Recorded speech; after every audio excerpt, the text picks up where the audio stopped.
Right, 6.3 is all about arcs and angles within a circle. So we are just going to go through a few vocabulary words just to make sure that we are all set and ready to go for this section. Now, this first one, cyclic quadrilateral. A cyclic quadrilateral is like an inscribed quadrilateral, and that means that all four of the angles are on the edge of the circle. Okay, so here I have a picture, A, B, C, D. That would be a cyclic quadrilateral. So if you want to draw a picture, because we will be having a conjecture that goes along with this. Next vocab word is a secant. And we have talked about secants before, but I just kind of wanted to remind you of it. A secant is first a line, so it's not a segment. A chord would be the segment version of a secant. And it's a line that intersects the circle at 2 points. Okay, if you remember, a tangent line intersects the circle at 1 point. So a secant goes through the circle at 2 points. Great, the very first conjecture of today is the inscribed angle conjecture. The inscribed angle is an angle whose vertex is on the edge of the circle. Okay, so this, we'd be talking about this angle. Notice that the vertex is right here on the edge. Okay, that's important because you guys know we also have central angles where the vertex is at the center of the circle. Okay, we call that a central angle. Okay, so this one would be an inscribed. An inscribed, the measure of an inscribed angle is half the angle, or the arc measure, sorry, is half the measure of the intercepted arc. So that means this arc here in red is the intercepted arc. Okay, notice that we're not going any farther than A and B here. Okay, so for example, if arc AB was 80 degrees, angle C here would be 40 degrees. I think that is a great picture to draw on your paper along with the conjecture definition.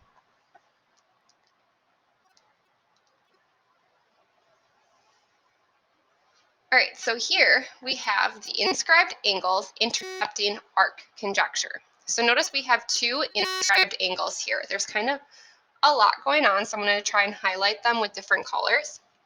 So we have angle A, B, C, and we have angle A, D, C. Okay, so both of those are inscribed angles. Okay, so we have ABC and ADC. Notice that they both angles intercept the same arc here. Okay, both of their endpoints are on this intercepted arc. So, inscribed angles that intercept the same arc, what do you think? What do we know about angle B and angle D now? They are congruent. Obviously, if they intercept the same arc, they're going to be congruent to each other. Okay, but it's kind of tricky to see. Okay, because we actually had another set of inscribed angles. Maybe some of you saw before I highlighted ABC and ADC. So I'm going to get rid of my picture here for a second. And maybe some of you saw this inscribed angle, BAD, or maybe some of you saw this one, BCD.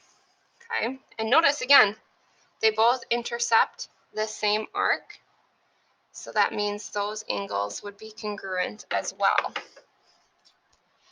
Okay, so either way you want to look at it. Sometimes they might ask you to find angle A, sometimes they might ask you to find angle B, so you might need to know, you just got to adjust your eyes to see both parts.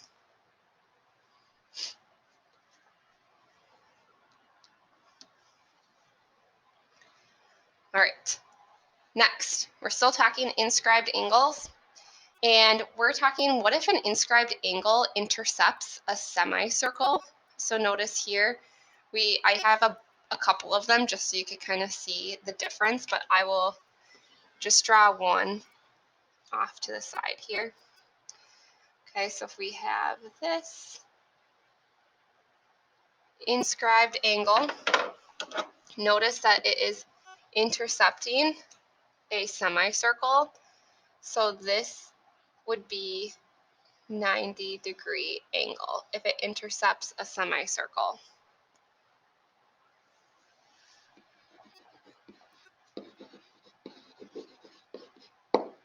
Because a semicircle is 180, and what's half of 180? 90. Okay, because they're saying then this arc here is a semicircle, so that would be 180 degrees, and based on our first conjecture today, half of 180, this would be 90. So really, all three of our conjectures are stating the same thing, they're just being very repetitive. And so, as long as you know inscribed angles are half the intercepted arc, then you should be just fine throughout this section.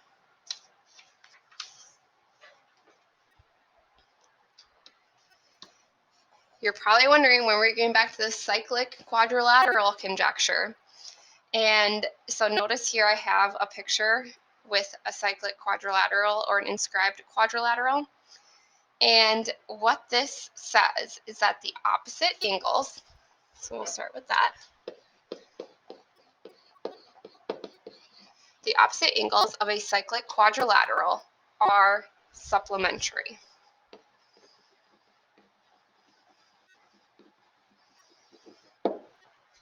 All right, so for example, if we know that angle 1 is 50 degrees, the opposite angle 2 would have to be 130 degrees.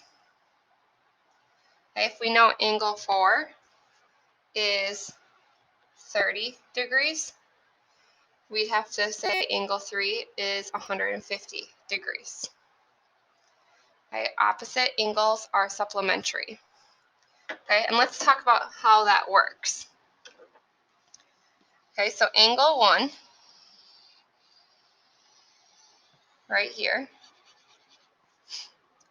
angle 2, I'm going to do in green,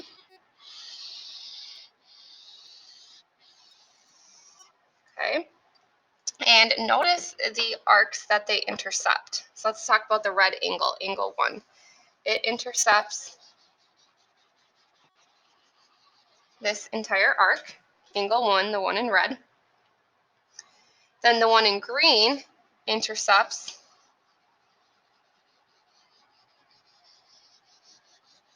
this arc. So together, they're intercepting a whole 360 degrees. And what does our inscribed angle conjecture say? It is 1/2 of the intercepted arcs. So 1/2 of 360 is 180, supplementary. Okay, so that's how this came about. It's not just random, okay? It does work for when we have all 4 angles inscribed along the circle.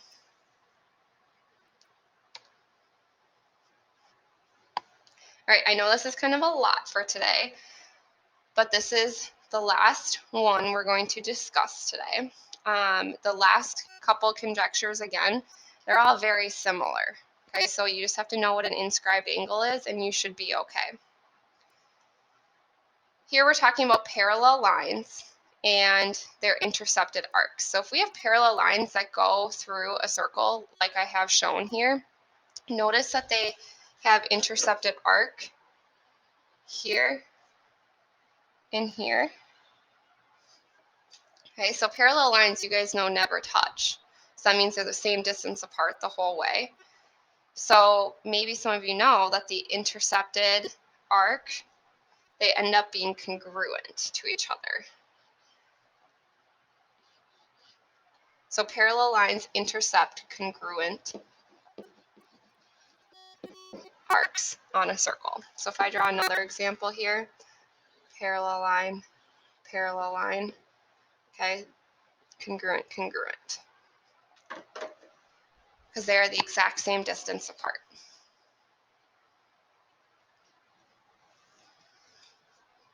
All right, if you have any questions, please let me know.